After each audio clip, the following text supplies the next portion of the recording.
So ayan, inumpisahan ko ng lagyan ng dyaryo. Ayan. Ayan. Ready for paint na to. Yan pa sa harap, di pa tapos. Break time lang.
Top na tayo dito sa bumper.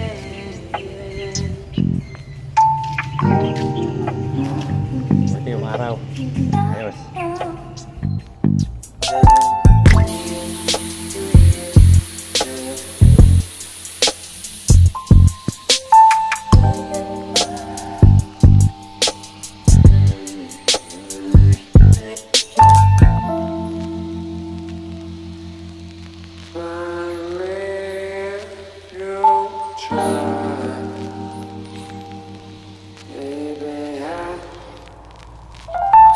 Try.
tuloy-tuloy na natin to.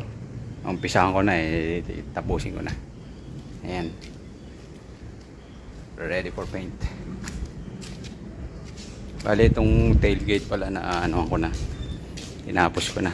Ayan, ayan, para hindi masyadong hirap yung compressor. Ayan. So ito na lang, side, bubong, fender, hood, saka yung sa kabilang side dito. Alright, peace. Bubugan na tayo. So pasadaan ko muna ng alcohol, may halong tubig, para mawala yung mga grease, yung mga wax dyan. Alright, para malinis. And then itong ano, sundan ko ng taklot to. Ito siya, medyo malagkit siya. Ito. Ayan, para ma-pick up niya yung mga natitirang mga ano, dumi. Dumidikit dito sa basahan na to, taklot. Right.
So ayan na si Jassy.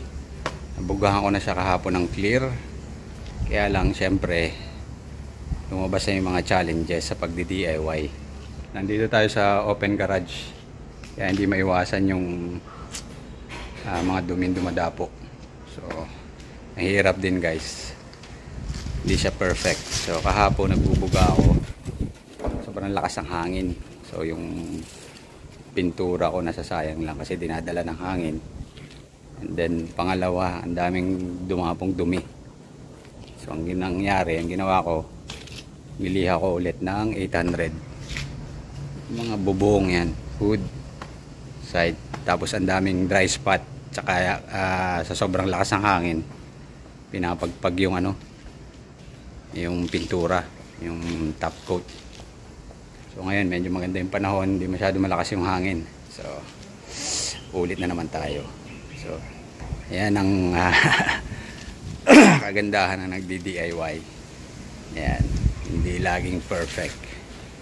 Bukod sa hindi naman tayo expert or hindi natin profession tong pagpipinta ng sasakyan, ayun, lalabas talaga yung mga hindi inaasahang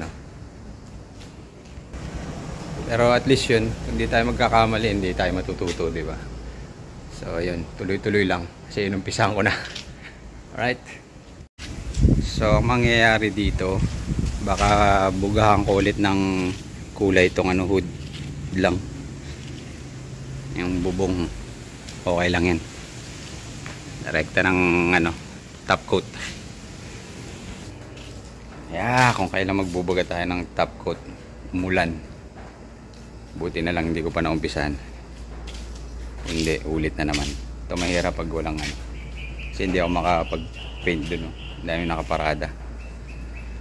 So ayun, sana umaraw na. Ayan, medyo umaaraw na.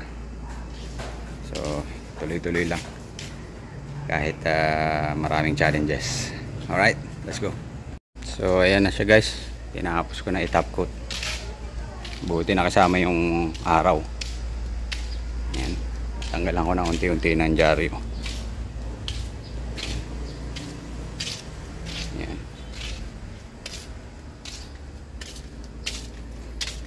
ito na lang gagawin ko, yung panghuli yung bumper. Pinahuli ko talaga kasi may i-repair dito sa mga tab kabila. Ayan, alright. So ito na siya guys, ilihain ko na ng 1,000, 1,500 hanggang 2,500. Tapos magbabapping na tayo. Ayan yung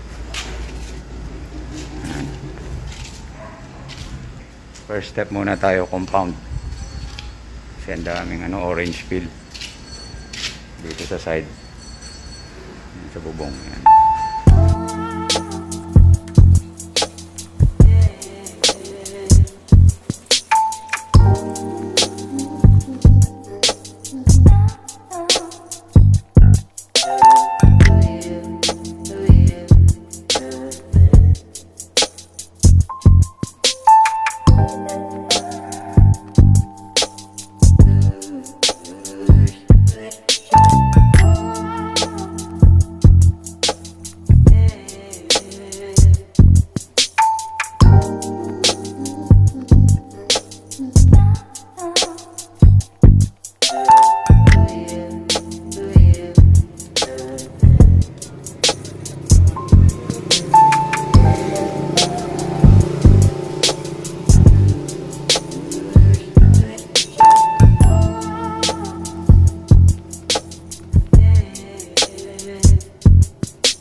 unang pasada pa lang yan, makintab na.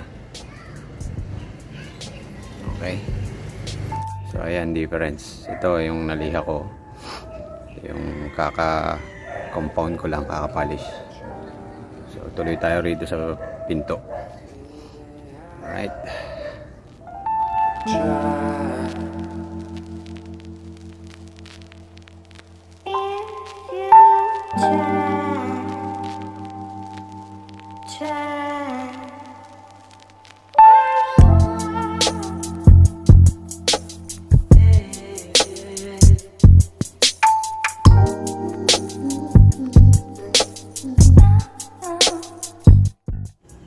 so ayan na yung pinto tsaka yung right fender. Alright, ito yung hood, tapos itong ano, ayan yung roof, and then dito sa kabilang side itong dalawang to, left fender tsaka left door.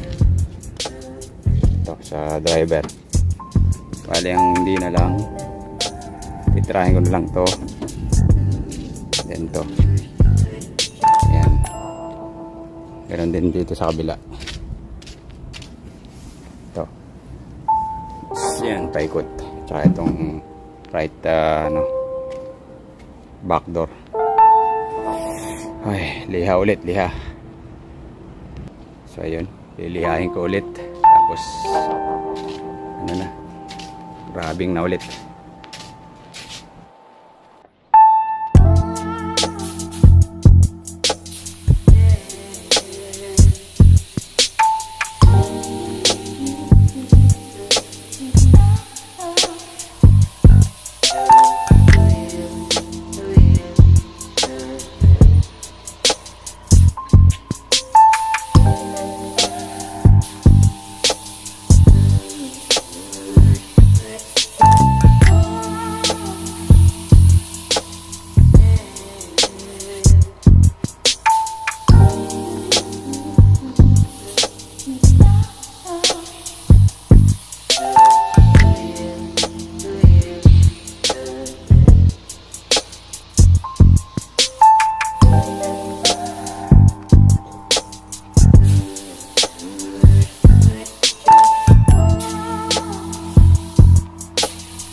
siya.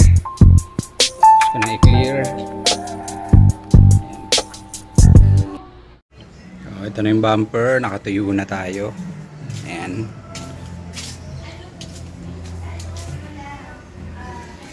Okay na yan. So ito na lang, kabit ko na lang itong mga grills. Ayan. So itong grill na to, namumuti na to. So ang ginawa ko, effective pala yung yung heat gun. Hinit gun ko lang siya kasi ayaw kong pinturahan kasi nababakbak din yun eh. Kasi plastic to, hirap pinturahan. Ayan ganda bumalik sa pagkaitim niya. At itong nandito. Ayan Ayan parang bago na siya ulit. So effective yung yung heat gun pag magre-restore ng mga faded na bearings o kaya yung mga ganitong grills, mga plastic.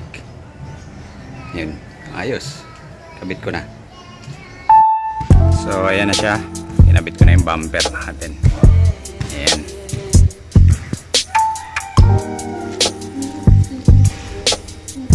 Alright.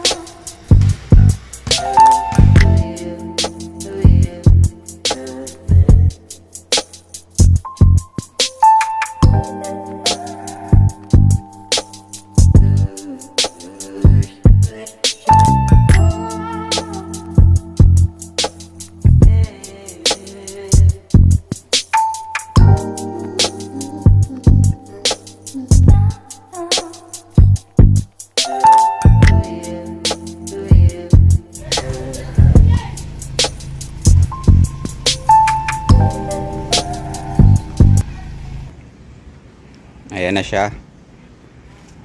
Narabing ko na yung buong body niya. So next is polish na ako ngayon. Itong gagamitin ko ngayon yung DA polisher. Ayan. Tapos polishing compound. Ito.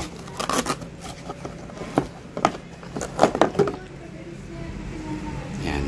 Step 2. Okay. Ayan kintab na. Sa compound pa lang makintab na, pero lalo na pag step 2 na yan, yung polish. Alright, let's go.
So ayan, nailatag ko naman ng pantay yung kulay niya. Kahit mahirap ibuga tong metallic na kulay na gray. So, metallic siya guys, mga metallic silver to gray. Isa sa mga mahirap na kulay yan. So although dito sa hood, umulit ako dito. Kasi nagkaroon ng linya rito, parang tiger stripe. Nabigla ako yung buga. So dyan ako sumablay sa kulay. Overall, ayan, pantay naman yung kulay niya, latag, walang haspe, approve. So ito na ating Honda Jazz. Natapos ko na rin pagka tagal-tagal na panahon. Bale isang buwan at almost 1.5 months kung binanatan o tinira. Ayan. So sa katulad kong first time lang humawak ng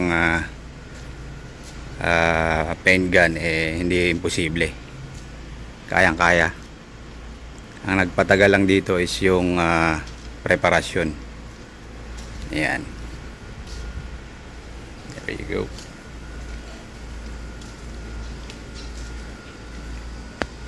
So hindi siya perfect, meron pa ring mga lumabas na mga dents, maliliit na dent. Pero overall, happy ako sa naging result. Sulit ang pagod, guys.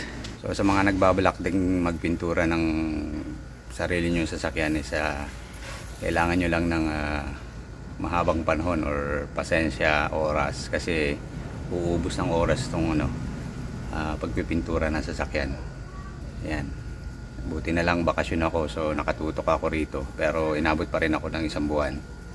So sana naging inspirasyon sa inyo to. So maraming challenges gaya ng katulad nito, dito lang ako nagpipintura. Wala tayo sa paint booth, kaya maraming mga elements, mga abirya kayong i-encounter. So kung umabot kayo hanggang dito sa dulo ng video, salamat sa panonood. Thank you everyone, and don't forget to subscribe. I'll see you on the next one. Ciao for now.